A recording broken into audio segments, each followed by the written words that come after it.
Back when Minecraft came out on the Wii U in 2016, I was excited beyond belief that I would finally be able to play this game that I had been obsessed with for years at that point. Until then, though, I had to cope with the Minecraft-shaped hole in my life by watching an obscene amount of YouTube videos. That was until June 4th, 2015, when a game known as Cube Life Island Survival dropped on the Wii U. Although it was generally considered to be a middling game by critics, it achieved a fair bit of success in terms of a Wii U release, with it reaching the second spot in the North American eShop charts. Now, this could be primarily contributed to the fact that it was the only open-world block-building survival game available on the platform at the time, allowing it the luxury of being the only game able to fill a Minecraft-shaped gap in the market. Since I was exclusively a Nintendo kid growing up, it did its job by keeping me entertained and allowing me to cope with the lack of Minecraft in my life. Now, while I really enjoyed this game at the time, the finer details of the title have long since left me, leaving me to wonder as to whether or not the game was actually a worthwhile experience. Hello everybody, Richard Rogue here, and today we'll be taking a look back at Cube Life Island Survival and its various game modes, see if child me enjoyed the game because it was actually good, or simply because it scratched my Minecraft itch at the time. Before we begin, it's also important to note that we will be talking exclusively about the Wii U version of the game in this video. Without further ado, let's get right into this. Cube Life Island Survival.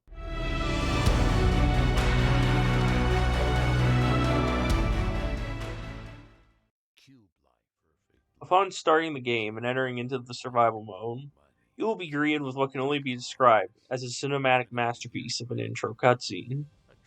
You can really see the handiwork of the cameraman in the final product. This cutscene, short film, tells the story of Barry, our player character, who is a wealthy man that got shipwrecked and stranded on a deserted island. After a brief loading screen,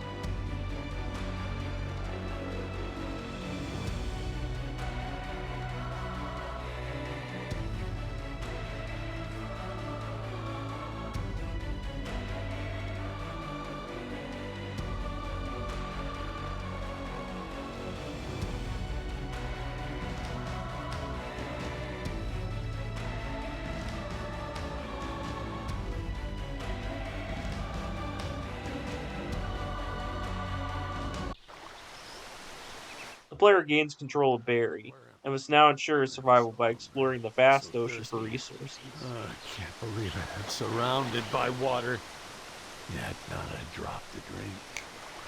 That must make some sense.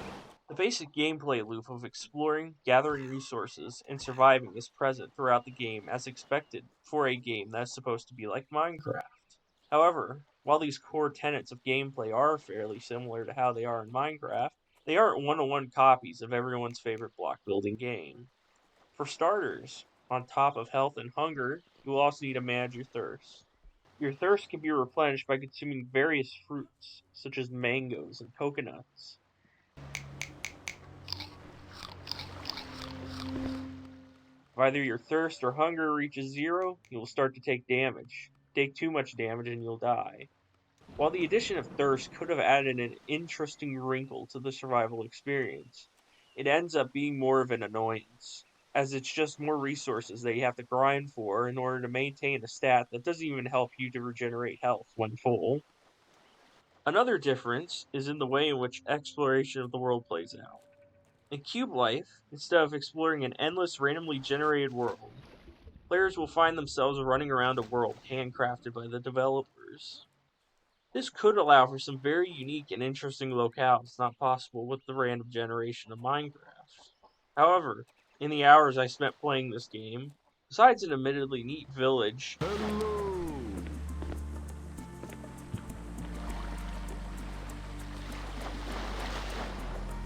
and a cave with a skull-shaped entrance containing a spider boss,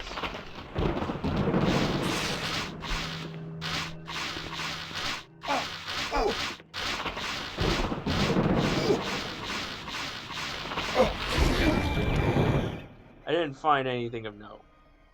Sure, having unique point of interest after unique point of interest would be difficult. Considering the long load times when you transition from area to area, they could have at least not had several sections of the map just be ocean with an obscene amount of sharks that will kill you almost instantly unless you have some kind of boat or raft.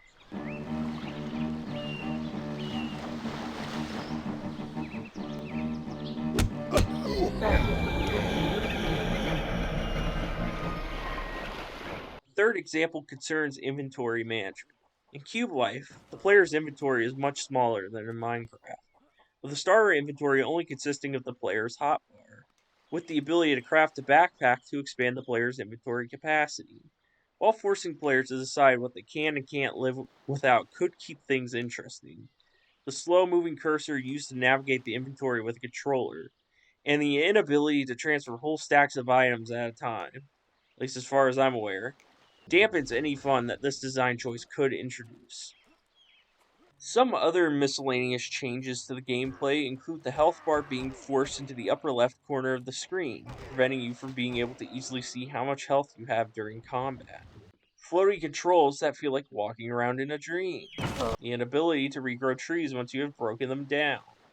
Crafting recipes for things such as furnaces being different for no good reason.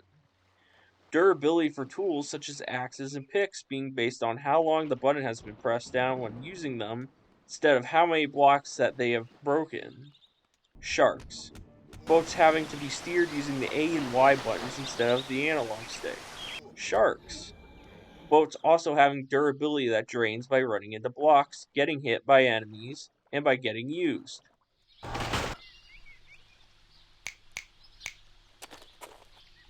More sharks.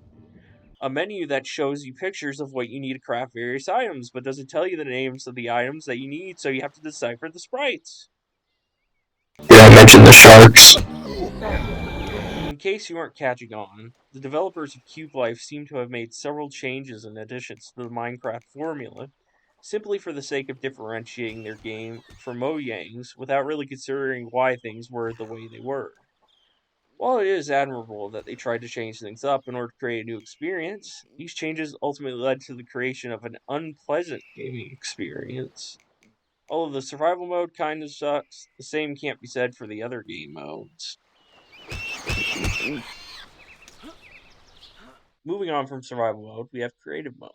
In creative mode, players are given access to an unlimited amount of blocks and objects to create whatever their heart desires. Like survival mode, creative mode in Cube Life shares a lot of DNA with its Minecraft counterpart going by the same name. However, unlike Cube Life's survival mode, the differences and changes made to the creative mode aren't dual-edged swords. For example, instead of having to use a command or go into a menu to change or set the time of day, Cube Life has a slider that allows for you to set the time of day without even pausing the game. You can also toggle rain on and off with the tap of a button.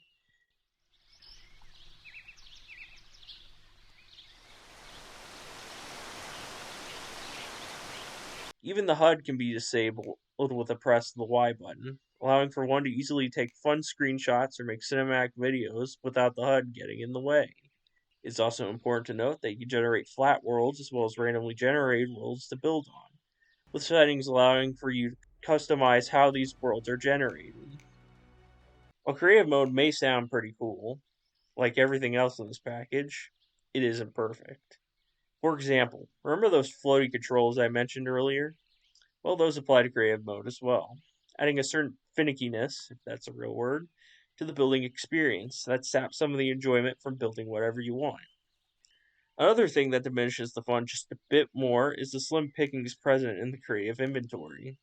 While it is understandable that Cube Life is going to have as much of a selection of blocks as Minecraft, as it didn't have several years of support behind it, nor did it have several years of support after it came out, blocks and objects available limit you to making flat, blocky builds, as well as some agent themed builds for some reason. All in all, while creative mode has its flaws, I found it to be a much more enjoyable experience than the survival mode.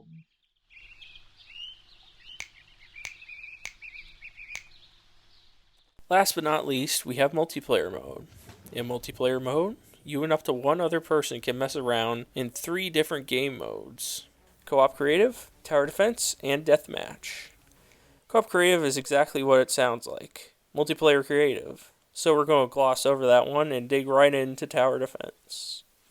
In Tower Defense, you and a buddy must utilize weapons in order to defend a specific point on a map. Too many enemies break through your defense, it's game over. The maps available are varied in design and feel unique from one another. Although the game's controls are kinda jank, using a bow and arrow to defeat enemies from a distance is actually a lot of fun. Players having to lead their shots and account for arrow/bullet drop when taking aim at enemies. That is, unless you have an explosive arrow, which allows for players to simply obliterate enemies close to where it lands. My only gripe with Tower Defense is that once you figure out the enemy pathing on a map, the difficulty takes a bit of a nosedive, and the game mode becomes a little tedious. Otherwise, Tower Defense is easily one of the best game modes in the whole package. For the final multiplayer mode, we have Deathmatch. In Deathmatch, players go head-to-head in PvP and fight to see who is the better combatant. Scattered around the maps are item spawners, which are used to acquire weapons and items needed to decimate the competition. While the pre-built maps that come with the game are fun, the best part of this mode is easily the ability to play on custom maps. In fact, the map you're seeing on screen right now is a custom map that me and my twin sister built when we were kids. It initially started out as 2 basic bunkers, but as time went on, we would both modify and add to our bases in order to try and gain the upper hand in battles. Because of the custom maps, we ended up playing more deathmatch than any of the other modes, including the main survival mode. Something that goes from a negative in survival mode to a positive in deathmatch is the microscopic inventory space, with players only having access to 4 slots. This can certainly add some intensity to matches, with players frantically dropping what they don't need to pick up the items required to overcome their opponents before they get stabbed in the back while their pants are down. Both the custom maps and the limited inventory make this game mode the best out of all the multiplayer modes, and all of the other modes in the game in my eyes. All in all, while a lot of fun was had with this game when I was younger, I do feel that its flaws, especially those present in the survival mode, prevent it from being a worthwhile experience. Although, I don't believe that this game should be forgotten and lost to time, but rather, fondly remembered and played from time to time, due to its historical significance in the Wii U's legacy. This is Richard Rogue, signing off. Thanks for watching, and have a good one, everybody.